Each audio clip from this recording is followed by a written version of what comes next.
for the August 7th primary. I'm Jerry Jacob. We are live at Willard High School in the auditorium of this beautiful campus here in Willard, Missouri. Tonight it's going to be an interesting debate, an interesting forum, an interesting format for our debate, and it's brought to you by the Locke and Smith Foundation, a local political, nonpartisan political organization that is nonprofit, and they've put this debate on tonight, and we are covering it live from 7 to 9 here on the Ozark CW, also streaming it live on ky3.com, and it will be streamed live permanently on ky3.com for you to check it out later if you miss any part of tonight's program. Our panelists tonight, we're going to go ahead and introduce them first. Darren Chappell, first City Manager of Bolivar, longtime political science professor at Missouri State University and a local political figure in Southwest Missouri for years and years. And great to see you again, Darren. Thank you very much for being here. You're going to be covering the governing philosophy for our candidates. Thanks for being here. Darren Chappell, everyone.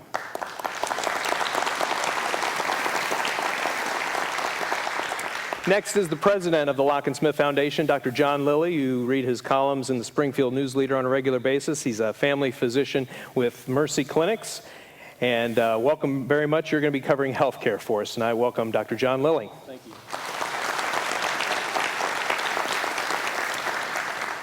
And finally, the big salmon, we call him around here, Dr. Jeff Baker, graduate of the class of 82, I believe. Class of 82 here at Willard High School, now the president of the school board, and boy, may done good, and economics expert, the MBA from Wharton Schools, and Deutsche Bank on Wall Street, and the list goes on and on. Your resume reads like a phone book. Jeff Baker, welcome. We really look forward to hearing a lot of economic questions tonight from you. Everybody welcome Jeff Baker, a fixture here in Willard. Welcome back. Format for tonight is the panelists are going to have about 30 minutes, a little more than 30 minutes to ask questions in their area of expertise. Again, the answer session is going to be as long as is needed. We're going to ask the candidates to please limit their questions to the full answer, but no more. As soon as you start repeating yourself, our panelists are going to cut you off and move on to the next candidate so we can hear as much as we can from everybody. But other than that, the rules of good sportsmanship and manners apply here in this forum tonight, and I know they will be applied by. So we're going to begin with our introductions of the candidates and begin with Mark Memley. You have a maximum of 2 minutes to introduce yourself to the folks at home. Mark Memley, everyone. Good evening. My name is Mark Memley, and it's spelled M-E-M-O-L-Y, pronounced Memo-Lee. For information about our campaign, please go to memley.org. Our campaign is about creating a constructive dialogue, so at the end of the campaign, we have ideas that have been strengthened because of your input so that we could build here in Missouri. We have a regular posting on Twitter, and our Twitter account is MMEMOLY. We regularly post to Facebook as well. On Facebook, it's ATB Trucks. And if you would, please get actively involved in this year's campaign because it's important to our state and our nation. And with your involvement, our ideas will be solutions. Thank you very much for this time. Mark Memley, thank you. Mark, thank you. I should mention that the order of introductions and from questions was chosen at random backstage by Dr. Lilly. Numbers on a card. Well done. And next is Sarah Steelman. Good evening, Sarah. Hi, I'm Sarah Steelman, and I live in Rolla, Missouri. And I am running for United States Senate because I am very worried about our country and the direction it's headed. And everywhere I go, I talk to people who are also worried about whether their kids are going to have the same kind of future that we all did when we were growing up. And I want to make sure that they do. And unless we get things in Washington headed in a different direction, we're not going to do that. And we've got people like Senator McCaskill and President Obama who have a philosophy of government that they think they know better than the rest of us, that they think government makes better decisions about our lives than we do, whether it's your child's education or health care or your business or property rights or your farm. They think that government can do a better job at that. I think we can do better than that, and I know we can. And I'm going to work as hard as I can in this race because we owe it not only to our kids, but to to all the people who went before us. And you know, this is Memorial Weekend coming up. And think about all the people who sacrificed their lives for our country, for our freedom. And there are people in Washington who are taking that away from us right now. I'm running for United States Senate because I'm going to do whatever I can to prevent that from happening. And my website is sarahsteelman.com, and that's Sarah with an H. You got 2 minutes to use it, right? All right, Sarah, thank you very much. Next up, Congressman Todd Akin. Good evening. I'm U.S. Congressman Todd Akin, and I'm on the Budget Committee. And when I take a look at the numbers, I am one more time convinced that freedom in America is under an attack unlike anything any of us have seen in our generation. My background's a little bit unusual for politics. I'm an engineer by training. I was an officer in the combat engineers in the Army. Later on, I worked for IBM and worked on productivity for various different businesses, learned a lot about the private sector and the business world. And then I was in charge of over 2,000 people in a steel mill, labor unions, blue jeans, hard hats, a different kind of job, in charge of maintenance in 7 mills. Now, since I've been in Congress, I've been rated the most conservative congressman in the state of Missouri. And I would suggest to you, ever since Ronald Reagan, every Republican that runs says they're conservative. But I believe that what I have to offer in the U.S. Senate is a proven, principle-driven conservative record. That record comes at a cost. You make people mad when you say no to things, but that has been the hallmark of that generated that conservative record.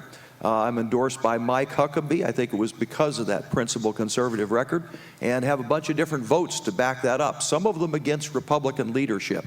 And overall, the situation in our country, as I said, is extremely serious, and I think that it's going to be not enough just to elect conservatives. I think all of us are going to have to be involved, and we're going to have to take back America. God bless you. I'm at Akin, AKIN.org. Thank you.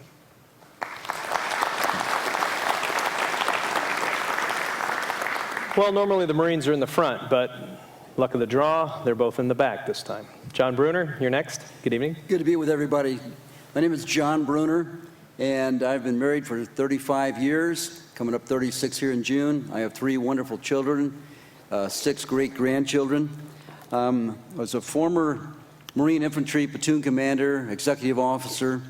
I served in the Mediterranean and the North Atlantic, East Coast to West Coast, learned some incredible leadership skills and principles when I served, and brought those same skills back to a small family business, a business that was started by my grandfather and grandmother in 1908 with $400, and I'd like to say no lawyers.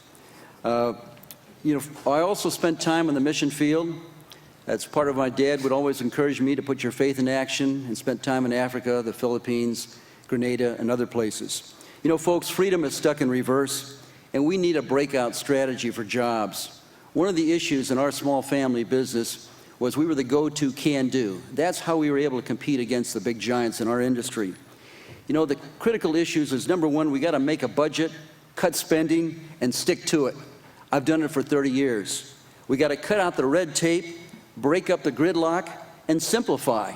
I've done it for 30 years. And we need to return decision-making back to the people. It's the old way of cutting down the corporate headquarters to size, and I've done that for 30 years. You know, I'm grateful for the people that have come in to support this campaign, particularly Ron Johnson. He served for 31 years in a manufacturing family business and now is in the U.S. Senate. Also, Senator Tom Coburn, a good business person and a medical doctor, fiscal conservative.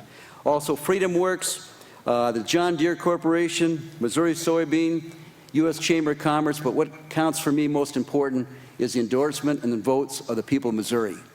We got to get America working again, and I'm here to serve. Thank you.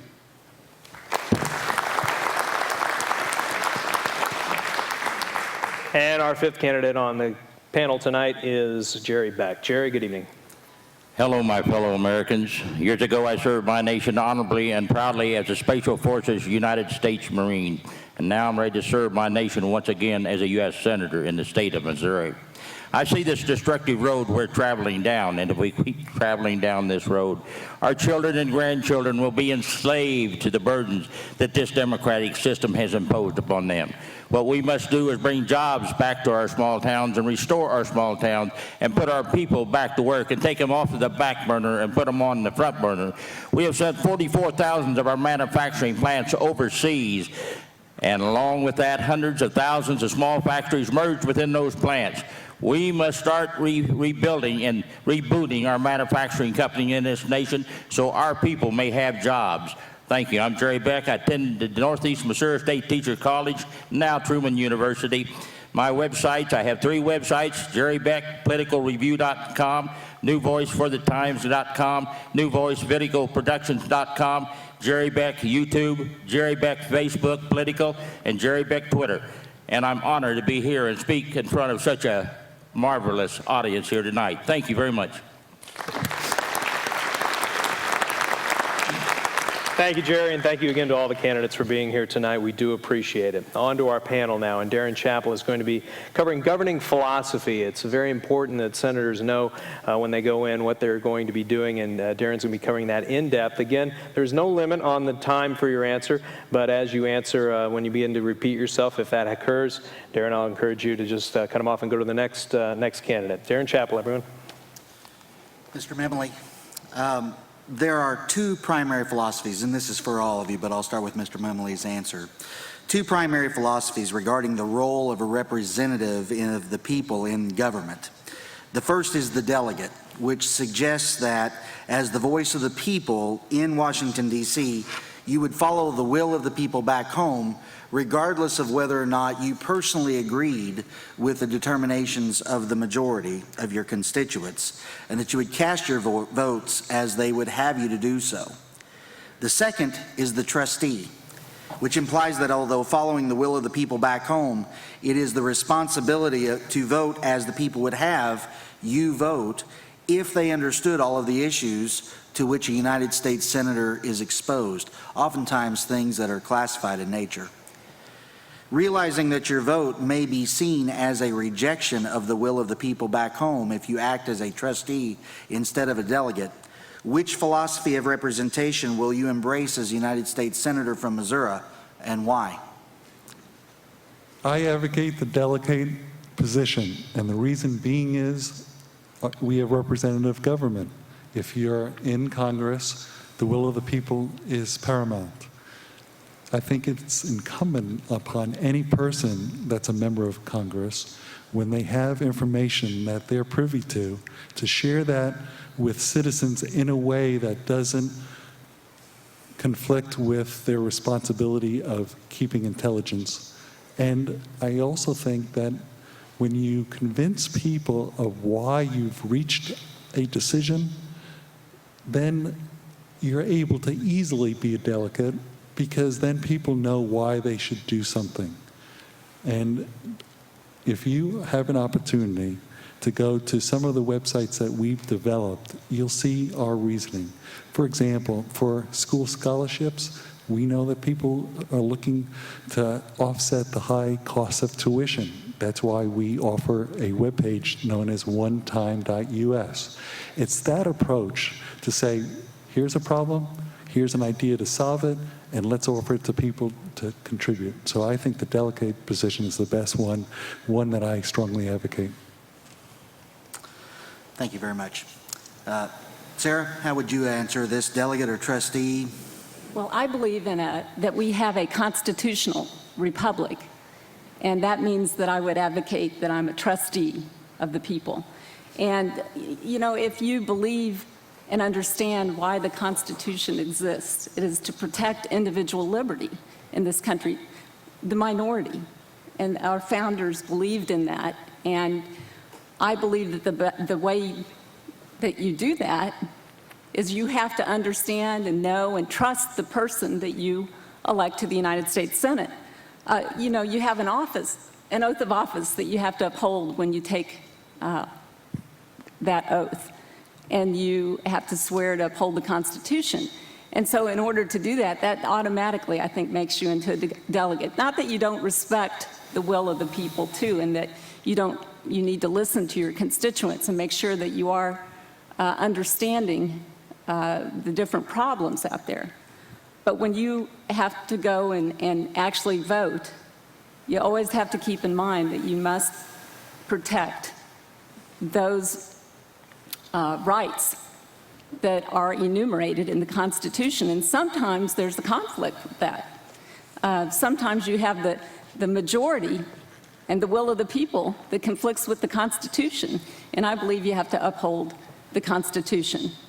I think part of the problem in Washington today actually is that we have too many delegates or with that mindset where they, just put their finger in the air to see which way the wind is blowing, or they take a poll and they think, well, we got to do this or we got to do that. And that's why we have this mess in Washington today, is because no one is standing up and upholding the Constitution and the beliefs that our country was founded on, and that is a limited government, and protecting the minority and protecting individual rights. I'll give you two examples here in Missouri.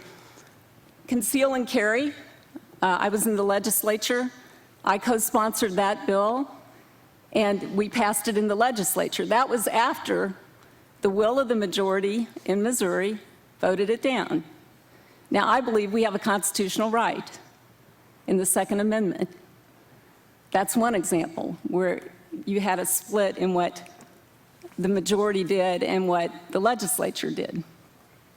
Another example was last year or 2 years ago with Prop B and the HSUS proposition that they wanted to come in and regulate puppy mills. And the majority of people in Missouri passed that.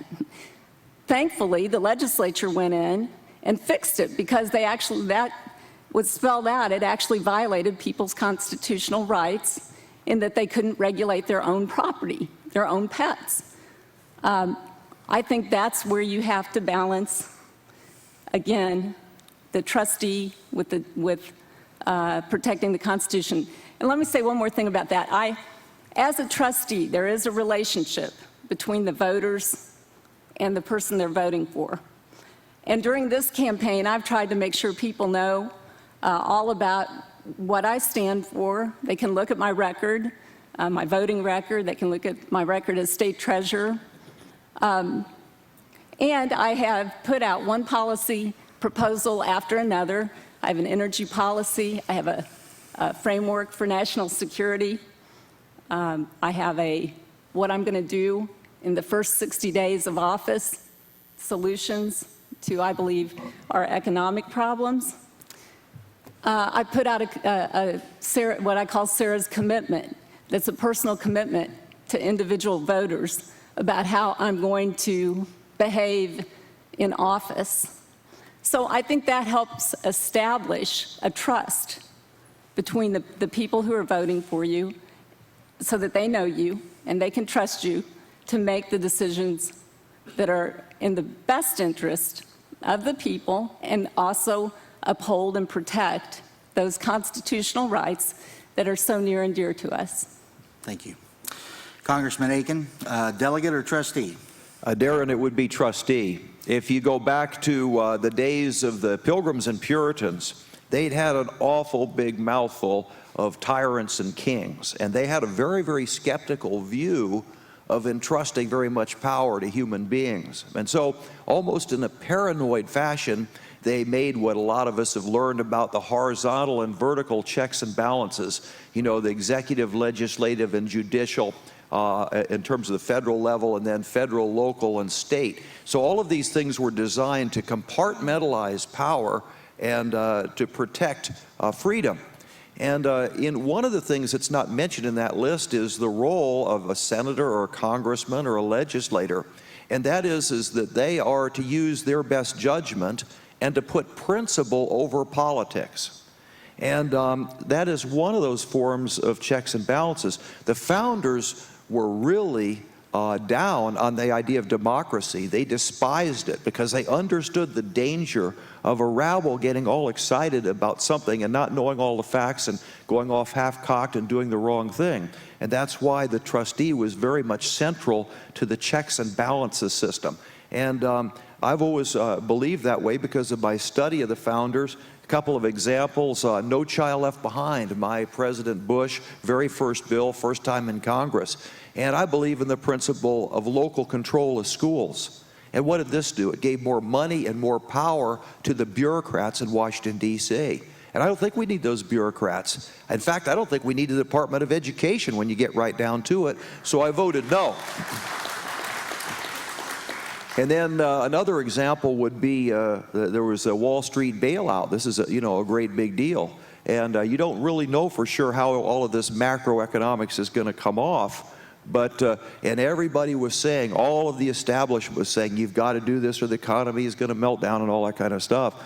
My biggest contributor said, you are going to vote for this thing or I'll never talk to you again. It was one of my biggest contributors. And I thought about the little letters I get from different widows on a little piece of pink paper with a rose. It says, Congressman Aiken, I trust you. I'm leaving you $5 for my Social Security, And I voted no on that thing.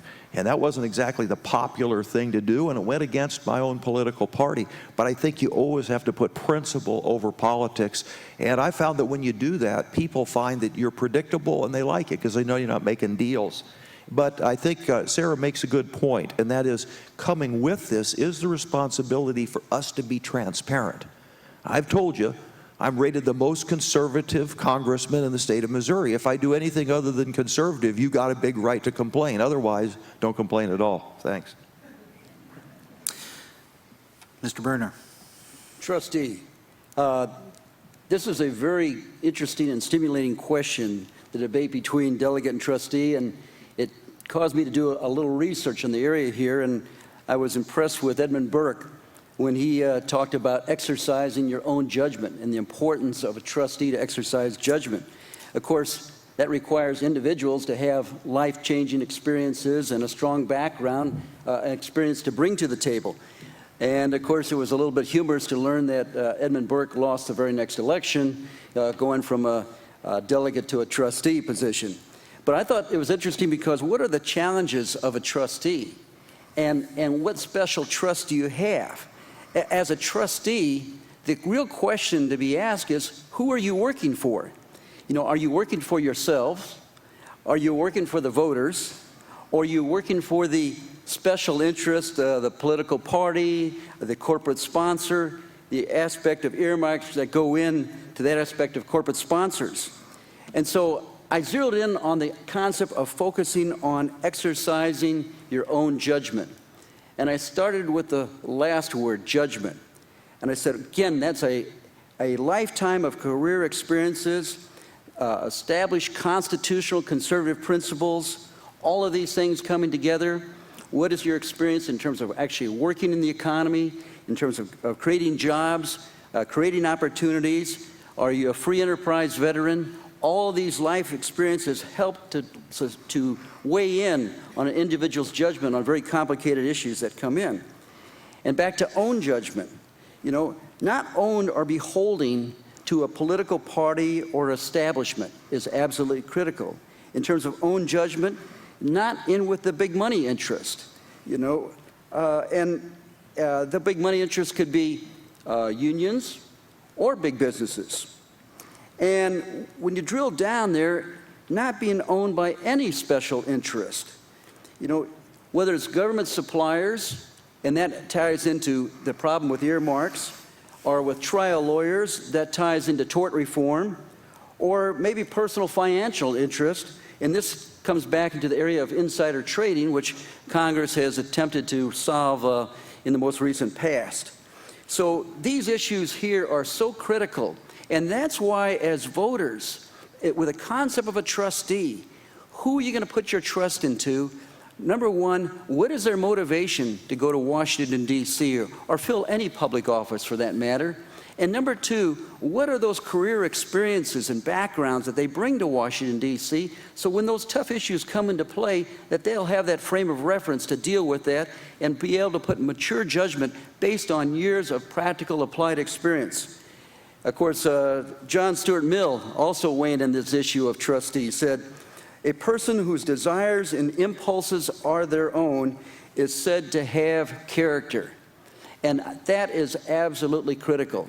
And especially in these very difficult and tough times, we have to look very carefully at those that we put in their sacred trust to go to Washington, D.C. to represent us. And they should represent us as trustees with the ability to exercise their own judgment. Thank you. Mr. Beck, same question. Delegate or trustee form of representation that you intend to embrace? First, I, Jerry Beck, believe if truth is not accurately defined, then deception and misrepresentation will always carry the day. And society will be collusively regulated as a special interest project of those who pounder after wealth and power. Therefore, I respectfully disagree with the assumption that there are only two primary philosophies regarding representation of the people. First, the delegate has to be the delegate of truth and justice, reason and logic, that represents his or her perspective and objective in the process of being elected. The perspective and objective then has to be that which is represented in the free enterprise system of life and industry and the enable individual human rights of man and the unshackled ownership of private property. Therefore, the delegate can never violate these basic principles of life and industry, which necessitates an honest evaluation of that he or she in government. If the people themselves want dishonest and hypocritical representation that supports some sort to collect this agenda, then the candidate should never be elected or present themselves as a candidate. This will solve many problems of the day. America's founding heritage was not founded on any kind of collective scheme, but on the individual and the free enterprise. Thank you. Thank you. I want to say just one thing very quickly. Ms. Steelman and I had offices right down the hall from each other at Missouri State, and I'm sorry I was overly familiar and called you by your first name. I apologize. I called everybody else Mr. or Congressman, and I'm sorry. Oh, please call me Sarah. You're very. I prefer Sarah. We worked right down the hall from each other. It's really hard for me not to say hi, Sarah. So anyway, but I didn't mean to single you out, and I apologize. I didn't even notice. Okay. Very quickly. In 1913, the 17th Amendment was ratified to alter the Constitution of the United States in the way in which the senators for the states were actually elected. Prior to 1913, they were selected by state legislatures. And they were individuals that simply went to, in the case of Missouri, Jefferson City, and petitioned state legislatures and state senators to appoint them as state senators on behalf of the state. It wasn't until 1913, as I said, after the ratification of the 17th Amendment, that senators were elected by popular vote. This did dramatic things to change the political landscape in which we currently exist. First of all, it took power away from the state governments themselves and focused power even more strongly in Washington, D.C. Secondarily, it caused individuals to begin to run campaigns statewide and have to spend great sums of money, as I know that you all are well aware, in order to be able to have your names and your positions in front of the millions of people of the state of Missouri, rather than as congressmen, relatively small districts, or as it was before, simply the legislature itself. Another thing that it did was that it gave double representation to the people. Originally, the founders envisioned that the Senate would be the House representing the states, and that the House of Representatives would be the House representing the will of the people. And if you could get the representatives of the people and the representatives of the states and the president to sign on to a bill, that was probably pretty necessary legislation. So my question to you all is, do you favor a repeal of the 17th Amendment? Why or why not? Mr. Memley. No, I do not favor the repeal of electing or selecting U.S. senators by the state legislature. And the reason being is the purpose of a U.S. senator, as I see it, is to represent statewide interests. And with that, states will be heard in the U.S. Senate. One of the things that concerned me was the budget vote that was taken, that was 99-0, after the U.S. Senate, with their trusty relationship, established a super committee so that we could come up with a budget. And at the end of the day, nothing was done. There was a 99-0 vote. When people are looking for Congress to provide a business climate where we could build, that was really disappointing. In my opinion, the U.S. Senate is the saucer that cools the tea. In other words, with our term of terms, the Congress elected every 2 years, Senator elected every 6 years, an informed judgment says, hey, you'll be able to go to the people and explain something in a way that you're not just concerned about the very next election. And some crucial votes have to be taken by our U.S. Senate. One is, how are we going to build? What are we going to build? So I'm very much in favor of having the people elect the U.S. Senator. Thank you. Okay. That was the answer to your question, right? Yes. Okay. Ms. Steelman. Sarah. No, I would not favor the repeal of the 17th Amendment. I think, today we have a highly technological society. I think people can get around and use the internet and use all the tools that are available to us to get information out to people.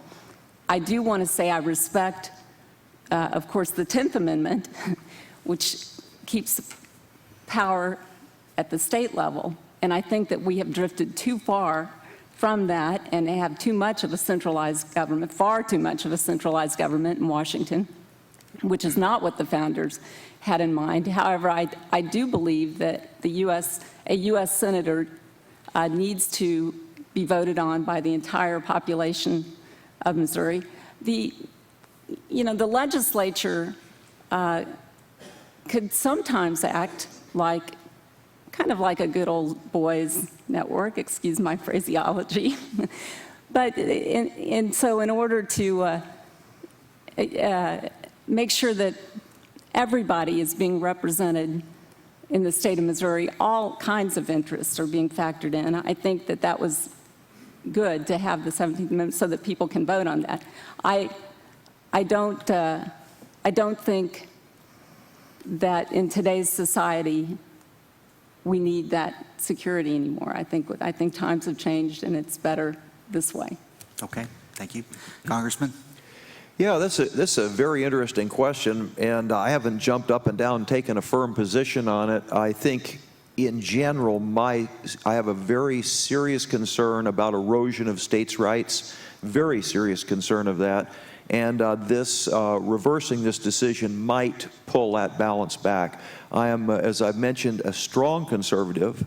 I don't think the federal government should be doing a whole lot of things that it's doing. And it may well be that a repeal of the 17th Amendment might tend to pull that back, but I haven't written any thesis on it or anything like that. I do know a little of the history about it, though, Darren, and I don't know if you knew this, but Missouri played a very significant role in getting the 17th Amendment passed, and it was a little bit of a scuffle that occurred in the Missouri Senate. It seems that they had to select a senator by 12 o'clock, and they couldn't quite agree, and it started as just a strong disagreement. Then they threw some of their inkwell bottles at each other, and then somebody was trying to turn the hands of the clock back and brought in a ladder, which was then thrown through a window, and general fisticuffs ensued. And that was then covered in the media, and Missouri was not necessarily good looking in this whole, was part of the decision of the public to go with the 17th Amendment. But I'm very concerned about states' rights, and if I were to lean one way or the other, would be leaning going back to repeal. Thank you. Thank you. Mr. Bruner. Thank you. At this particular time in history, with all the tough issues that are facing us, we have to face on those issues that are most critical for Missourians in our country. And we have a debt and we have jobs, we have crises all around us. So, you know, on one hand, from a very practical point of view, that's not on the top of my list. But from an academic standpoint, I'm highly sympathetic to the whole concept of the 17th Amendment and the idea of doing whatever we can to bring the power back to the people, decentralize the control, the 10th Amendment. And the concept about exercising good judgment is absolutely critical in terms of finding, in this particular case, a good Senate candidate and who are the best people that can get the job done. And your discussion and argument really hit home, because as a first-time person coming into this political theater here, trying to bring my experience and background and everything to the people of Missouri, it's a very arduous task, a lot of hard work. And I tell you, every place I go, it's a resounding empathy, and we connect and we understand, but it's a big state, and it's expensive to get around, and it's difficult to provide that opportunity for the citizen senator, the citizen legislator, the citizen to come forward to say, you know, I have skills and backgrounds and experiences that can be of help, and then be able to carry that message across the entire state of Missouri and connect with everybody in that regard. But you know what? Even with the 17th Amendment, the purpose hasn't changed. And the purpose is to protect and defend the Constitution of the United States. You know, it's the same oath of office that I took as a young Marine Corps infantry officer. And of course, we can also help this whole concept in terms of the idea of term limits, or for those that run for office, put their own self-imposed term limits.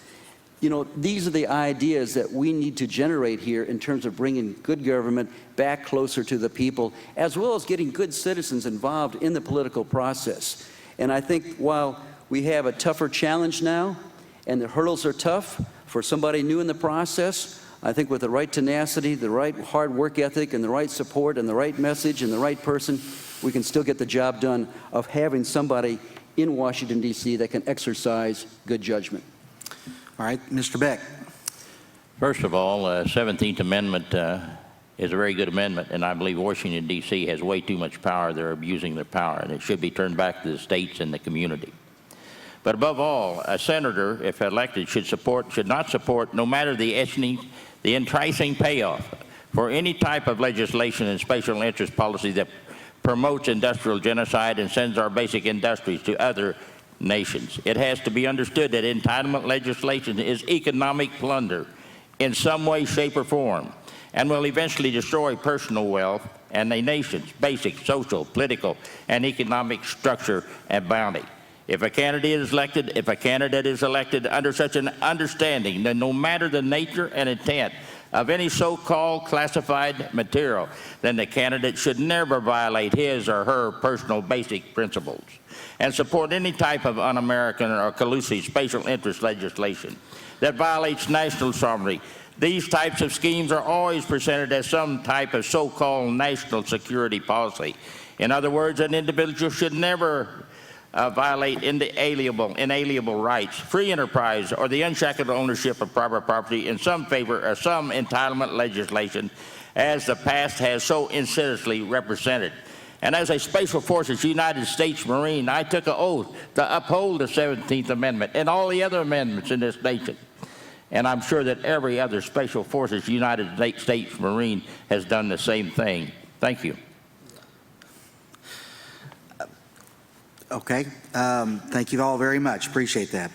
One other real quick question. We've got a few minutes, so but relatively quickly and directly, if you could, please.